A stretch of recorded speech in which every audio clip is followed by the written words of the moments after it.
আমার বৌদি আমার সামনে যখনই আসতো তখনই ওড়না ছাড়াই আসতো। তাকে দেখে আমার চোখ লজ্জায় নিচে নেমে যেত, কিন্তু বৌদি লজ্জা করতো না। সে প্রায় রাতে আমাকে তার ঘরে রেখে নিত। যখন আমার দাদা বাড়ি থাকতো না, আমি সোফায় শুয়ে কাটাতাম, কিন্তু আমি আমার বৌদির দিকে তাকাতাম না। রাতে হঠাৎ করে যা হয়ে গেল সেটা শুনলে আপনার পায়ের তলা থেকে মাটি সরে যাবে। কারণ আমার নাম সৌরভ। আমি তখন কলেজে পড়তাম এবং দাদার বাড়িতে থাকতাম। দাদা আর বৌদি আমাদের বাড়ির মধ্যমণি।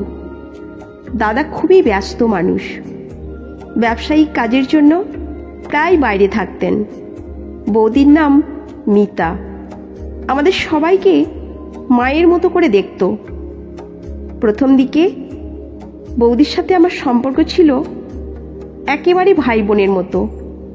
বৌদি আমাকে স্নেহ করতেন, পড়াশোনার ব্যাপারে পরামর্শ দিতেন, কিন্তু ধীরে ধীরে আমি বুঝতে পারি বৌদির চোখে কিছুটা আলাদা মায়া। দাদার অনুপস্থিতিতে বৌদি প্রায় রাতে আমাকে তার ঘরে রেখে নিতেন। তিনি বলতেন, সৌরভ, একা একা ভালো লাগে না, তুমি একটু আমার সাথে বসো। আমি লজ্জায় চোখ নিচে নামিয়ে বসতাম। বৌদি কফি তৈরি করতেন আর আমাদের মধ্যে গল্প চলত। প্রথম দিকে সেসব গল্প ছিল একেবারে সাধারণ, কিন্তু ধীরে ধীরে গল্পের ধরন বদলাতে লাগলো। বৌদি যখনই আমার সামনে আসতেন তখনই ওড়না ছাড়াই আসতেন। তাকে দেখে আমার চোখ লজ্জায় নিচে নেমে যেত, কিন্তু বৌদির কোনো লজ্জা ছিল না।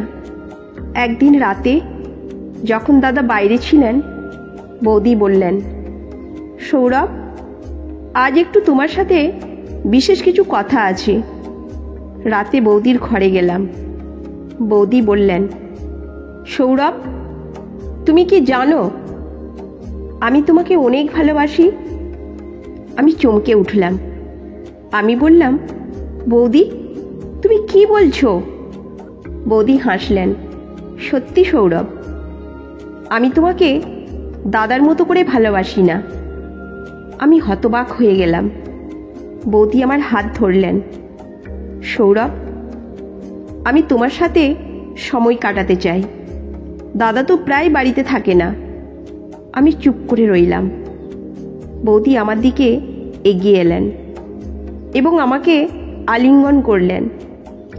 আমার মনে হলো এই মুহূর্তে আমি কিছুতেই তাকে ঠেলে দিতে পারবো না। সেই রাত থেকে আমাদের সম্পর্ক আরও গভীর হতে লাগলো।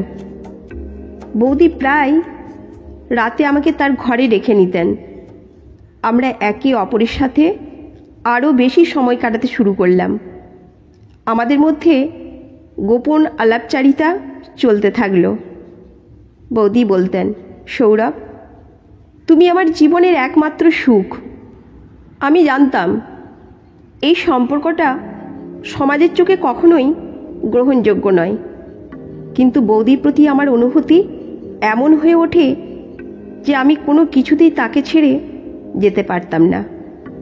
আমি বৌদির প্রতি এমনভাবে জড়িয়ে পড়েছিলাম যে আমাদের সম্পর্ক আরও গভীর থেকে গভীরতর হয়ে উঠল। একদিন দাদা হঠাৎ করেই বাড়ি ফিরে এলেন। তিনি আমাদের দুজনকে একই ঘরে দেখে চমকে উঠলেন। দাদা কিছু না বলেই চলে গেলেন। আমি আর বৌদি হতবাক হয়ে গেলাম। দাদা বৌদিকে আলাদা ডেকে নিয়ে গিয়ে কিছু বললেন। বৌদি আমাকে সব জানালেন না, কিন্তু আমি বুঝতে পারলাম দাদা আমাদের সম্পর্ক নিয়ে কিছু সন্দেহ করছেন। সেই রাত থেকে বৌদি আমাকে তার ঘরে ডাকলেন না। আমাদের মধ্যে দূরত্ব বেড়ে গেল।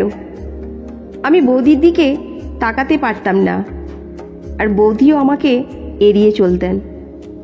আমাদের সম্পর্কের মিষ্টি মুহূর্তগুলি কোথায় হারিয়ে গেল আমি জানতাম না। তার কয়েকদিন পর দাদা আমাকে তার রুমে ডেকে বললেন, সৌরভ, তুমি কি জানো এটা কি করছো? আমি তোমার প্রতি এরকম কিছু আশা করিনি কোনোদিনও। আমি বললাম, দাদা, আমি দুঃখিত।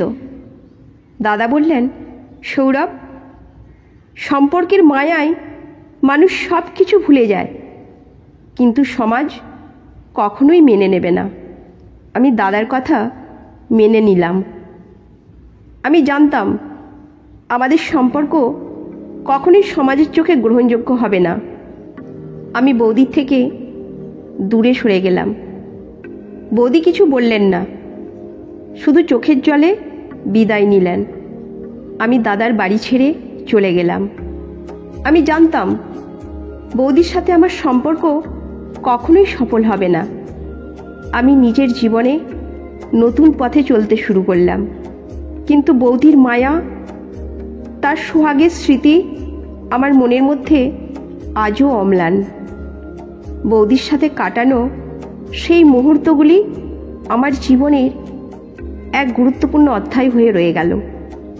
যদিও আমাদের সম্পর্ক শেষ হয়ে গেছে, কিন্তু বৌদির প্রতি আমার ভালোবাসা কখনোই শেষ হয়নি। অনেক বছর পর আমি বৌদির সাথে আবার দেখা করলাম। তিনি তখনও দাদার সাথেই ছিলেন, কিন্তু আমাদের সম্পর্কের কথা কেউই জানত না। বৌদি আমাকে দেখে হাসলেন। সৌরভ, তুমি কেমন আছো? আমি বললাম, ভালো আছি বৌদি। আমরা দুজনেই জানতাম আমাদের মধ্যে যা কিছু ঘটেছিল তা শুধু স্মৃতির পাতায় রয়ে গেছে। আমরা দুজনেই জীবনের নতুন পথে চলেছি, কিন্তু সেই মিষ্টি স্মৃতিগুলি কখনোই ভুলে যায়নি। আমার জীবনের সেই অধ্যায় আমাকে অনেক কিছু শিখিয়েছে। ভালোবাসা কখনোই সমাজের চোখে সঠিক নয়, কিন্তু হৃদয়ের অনুভূতি সব কিছুর ঊর্ধ্বে। বৌদির সাথে কাটানো সেই মুহূর্তগুলি আমার জীবনের এক মূল্যবান স্মৃতি হয়ে থাকবে সবসময়।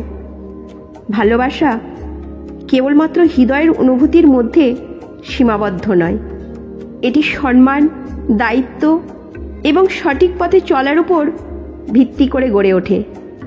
এই গল্প আমাদের শেখায় যে সম্পর্কের ক্ষেত্রে সতর্কতা, সম্মান এবং সঠিক পথ অনুসরণ করা গুরুত্বপূর্ণ।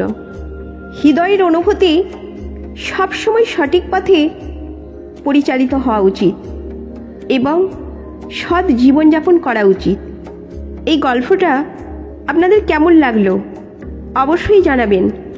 ভালো লাগলে লাইক করে একটি ছোট্ট কমেন্ট করে দিন এবং বন্ধুদের সাথে শেয়ার করতে ভুলবেন না। ধন্যবাদ।